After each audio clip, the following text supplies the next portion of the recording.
Alors ici, le calque, on va le verrouiller, on va travailler sur le calque au-dessus, ce sera plus simple. Voilà, je crée un nouveau calque et j'ai verrouillé le calque 5.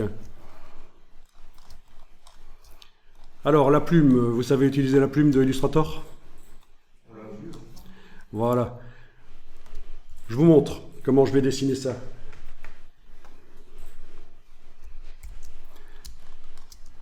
Cette espèce de feuille. Donc je vais la faire un peu éloignée là, de la branche, après je la redéplacerai dessus.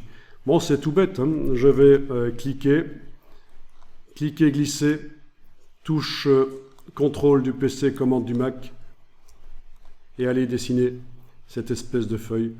Oui, c'est pas évident, je vais peut-être la dessiner en plus grand parce que sinon vous n'allez pas vraiment voir comment ça se passe, quitte à ce que je la réduise après. Ok, je vais le faire ici. Donc, d'abord, il faut savoir que la dernière flèche à avoir été activée doit être la blanche, avant d'utiliser la plume. Comme ça, quand j'enfonce la touche contrôle du PC ou commande du Mac, c'est la flèche blanche qui arrive, c'est celle-là qu'il me faut. Bon, je vous montre en gros comment je vais faire la feuille, après vous ferez comme vous voulez. Je vais peut-être me débarrasser de ces lignes roses qui apparaissent tout le temps. Menu affichage, repères commentés, c'est parfois pratique, mais là, ça nous ennuie. On va y aller petit à petit. Clic. Clic et glisser.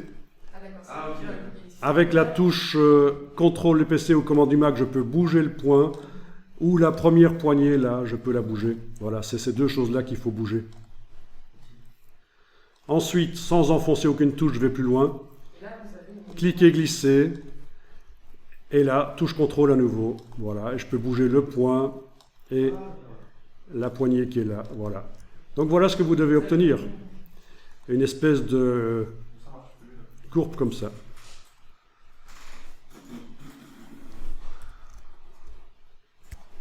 Peut-être que ce sera plus simple de passer en affichage par tracé.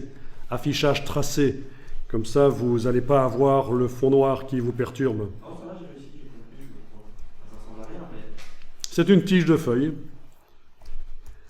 Alors, à partir de là, ben, ce serait peut-être bien d'enregistrer parce que vous n'êtes pas habitué à faire des tracés, donc enregistrer le document.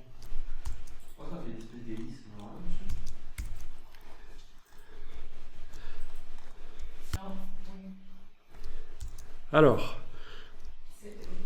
oui, je recommence. Hein. Je suis passé en affichage par tracé. Donc c'est CTRL Y, commande Y. Voilà, alors j'y vais. Avec la... D'abord, oui, c'est vrai que vous avez peut-être la plume comme ça, vous. Ça, c'est parce que j'ai la touche verrouillage majuscule enfoncée, j'ai le pointeur précis. Ça peut aider. Touche Caps Lock, verrouillage majuscule. Je vous rappelle que la dernière flèche qui a été activée avant d'utiliser la plume doit être la flèche blanche. Donc, regardez, je vais mettre les 4 points. Clic. Clic et glisser. Touche contrôle du PC, commande du Mac, je peux bouger le point d'ancrage ou cette poignée-là. Ensuite, sans enfoncer aucune touche, clic et glisser. Avec la touche contrôle du PC ou commande du Mac, je peux bouger cette poignée-là ou ce point-là. Voilà, ça c'est la tige de la feuille. C'est le début de la tige de la feuille et quand vous arrivez à faire ça, vous enregistrez pour pouvoir, si vous foirez la suite, faire fichier version précédente.